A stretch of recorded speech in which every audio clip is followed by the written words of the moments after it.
Hello दोस्तों, आप लोगों का स्वागत है इस प्लेटफॉर्म आरआरबी टेक 34 में। मुझे उम्मीद होगा कि आप लोग बहुत अच्छे होंगे।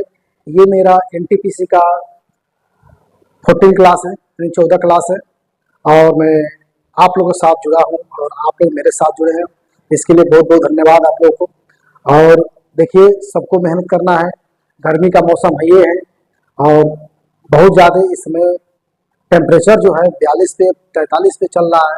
लेकिन आप लोग जूझिए और एनटीपी से एकदम निकाल दीजिए। नहीं कहते हैं कि जो पसीने से सींचता है, जो पसीने से सींचता है वही इतिहास बदलता है। तो आप लोग पसीने से सींचिए और इतिहास को बदलिए अपने यहाँ घर वालों को। तो ठीक है दोस्तों, तो इसी के साथ और मैं नेक्स्ट क्लास आज लेकर आया हूँ और आप लोग मेरे साथ जुड़े रहिए। जिसको भी वीडियो मेरा अच्छा लगे वो चैनल को सब्सक्राइब कीजिए, लाइक कीजिए, शेयर कीजिए। और भी बच्चों के साथ जो मेरे भाई बहन और चाहे मेरे बच्चे जो तैयारी कर रहे हैं उनको भी क्या कीजिए, ये वीडियो सेंड कीजिए और शेयर कीजिए कि वो भी लोग क्या करें, इस वीडियो से उनका हेल्प मिले। ठीक है, बिना समय को नुकसान करते हुए हम लोग क्वेश्चन पर चल रहे हैं। पहला क्वेश्चन कह रहा है कि भारतीय संविधान भारतीय संविधान सभा की स्थापना कब हुई थी? 9 दिसंबर 1946, 10 जून 1946 की, 29 नवंबर 1946 की, 9 दिसंबर 1949 किस साल में हुआ था? तो हम बता दें कि 9 दिसंबर 1946 में हुआ था। 9 दिसंबर 1946 में हुआ था। तो आप लोग मेरे वीडियो बने रहिए इसी प्रकार से। ठीक है, निम्नलिखित में से सूचियों में से किसके अंतर्गत शिक्षा आती है? निम्नलिखित सूचियों में से किसके अंतर्गत शिक्षा आती है?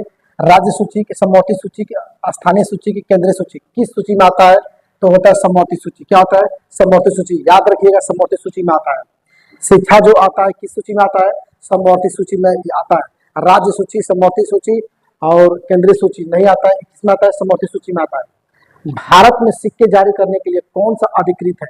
भारत में सिक्के जारी करने के लिए कौन अधिकृत है? वित्त मंत्रालय के, भारतीय रिजर्व बैंक की, इंडियन ओवरसीज बैंक की, भारतीय स्टेट बैंक। तो बता दें स्टूडेंट कि आप लोगों का सही आंसर होगा ऑप्शन ए, वित्त मंत्रालय। कौन सा ऑप्शन सही होगा? वित्त मंत्रालय होगा। निम्न में से कौन सी भारतीय खदान दुनिया के सबसे बड़ी यूरेनियम खदानों में से एक है? खदानों में से एक है भटीन खदान की, नखा पहाड़ खदान की, तुमालपल्ले खदान और जादूगुड़ा खदान। तो कौन सा होगा ऑप्शन? तुमालपल्ले खदान। कौन होगा? तुमालपल्ले खदान। तुमालपल्ले खदान। लेबांग बुमाली नृत्य, लेबांग बुमाली कौन सा है? लेबांग बुमाली नृत्य किस फसल से नृत्य है? किसका फसल नृत्य है? मेघालय का है कि मध्य प्रदेश का है कि असम का है कि त्रिपुरा का है? तो आपसे बता दूं कि त्रिपुरा का है। क्या का है? त्रिपुरा का। तो आपको अगर 10 सेकंड 15 सेकंड में नहीं जीके आएगा, तुरंत आप आगे बढ़ जाइएगा, सोचिएगा मत। समझ में आ रहा है? मेरा जो भी हम बात कह रहे हैं आपको वो समझ में आ रहा है? 10 सेकंड 15 सेकंड से ज्यादा समय मत दीजिएगा। और भी क्वेश्चन है, 100 क्वेश्चन आप किसी तरह से टच करके आइएगा। 100 क्वेश्चन जब टच करेंगे तभी आपको मालूम होगा आगे चल के कितना क्वेश्चन है। नहीं तो इधर ही समय गंवा देंगे तो आपका पेपर क्या हो जाएगा? डिसबैलेंस हो जाएगा, खराब होने की चांस हो जाएगा और आप पीछे रह जाएंगे। तो आप कई लड़कों से आपको आगे जाना है तो आपको बहुत जल्दी से ही ट्रिक लगा के 10 से 15 सेकंड, ज्यादा समय नहीं देना इस पर। 10 सेकंड 15 सेकंड बहुत अधिक कम तो इधर है, उससे भी कम लगाइएगा आप लोग।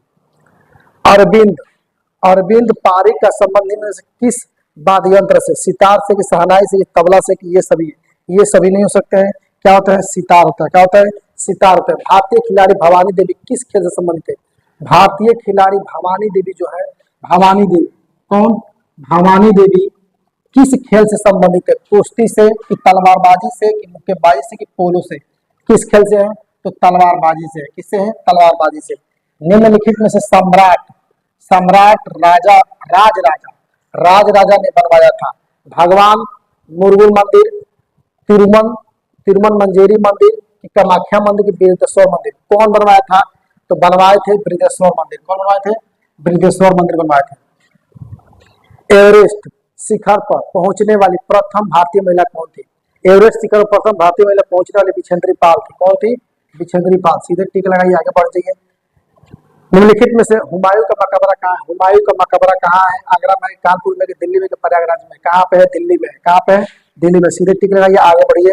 भारतीय मौसम विज्ञान संस्थान कहाँ स्थित है? नई दिल्ली के वाराणसी, कानपुर, कोलकाता। कहाँ पे स्थित है? नई दिल्ली में। कहाँ पे है? नई दिल्ली में। निम्नलिखित में से लोटस टेम्पल कहाँ स्थित है? हैदराबाद में, कि राजस्थान में, कि दिल्ली में, कि आगरा में? कहाँ पे स्थित है? दिल्ली में। कहाँ पे है? दिल्ली में। याद रखिएगा कहाँ पे है? दिल्ली में। निम्नलिखित में से इन जेल के पुस्तक लेखक कौन है? इन जेल पुस्तक लेखक कौन है?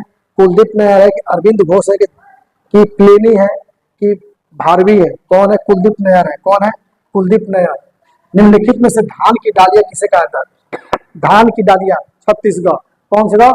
छत्तीसगढ़। देखिए छत्तीसगढ़ है, टिक लगाइए। निम्नलिखित में से भारत का कृत्रिम बंदरगाह कौन सा एक है? चेन्नई है, कि मुंबई है? बंदरगाह, भारत के कृत्रिम बंदरगाह में से कौन एक है? चेन्नई है, कि मुंबई है, कोलकाता है, कि में से कोई नहीं है? कौन है? चेन्नई है। कौन है? चेन्नई है। निम्नलिखित में से कौन उत्तराखंड का लोक नृत्य है? मुखौटा नृत्य है, कि गढ़वाली है, कि खुद नृत्य के लावड़ी है? तो इसमें कौन होगा? निम्नलिखित में से कौन सा उत्तराखंड का लोक नृत्य है? गढ़वाली नृत्य। क्या है? गढ़वाली नृत्य उत्तराखंड का लोक नृत्य, उत्तराखंड का गढ़वाली होगा। निम्नलिखित में से चप्पल के आकृति कौन सा होता है? पैरामीशियम होता है। कौन सा होता है? पैरामीशियम। सीधे टिक लगा दीजिए, आगे बढ़िए।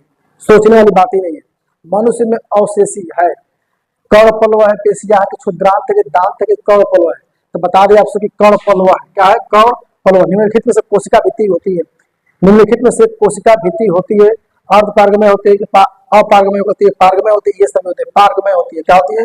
पार्गमय होती है। सीधे टिक लगाइए, आगे बढ़िए। ब्लैक पर्ल किस खेल से संबंधित है? घुड़दौड़ से, कि फुटबॉल से, कि गोल्फ से, कि क्रिकेट से? किससे है? फुटबॉल से। किससे है? फुटबॉल से।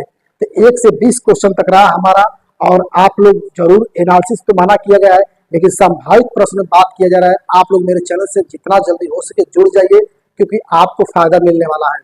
किसी न किसी शिफ्ट में जरूर फायदा मिलेगा, क्योंकि संभावित प्रश्न बात किया जा रहा है, सिर्फ संभावित पर। तो आप लोग मेरे चैनल से जुड़िए, और लोग भी जुड़िए, और मेरे वीडियो को जितना चाहे शेयर कीजिए, इतना शेयर कीजिए कि और बच्चों को हेल्प मिले। ठीक है दोस्तों, इसी के साथ आप लोग मेरे साथ जुड़े रहें, और बहुत बहुत इसके लिए धन्यवाद। ठीक है, और मैं नेक्स्ट वीडियो आप लोग के साथ बहुत जल्द मिलने वाला हूँ।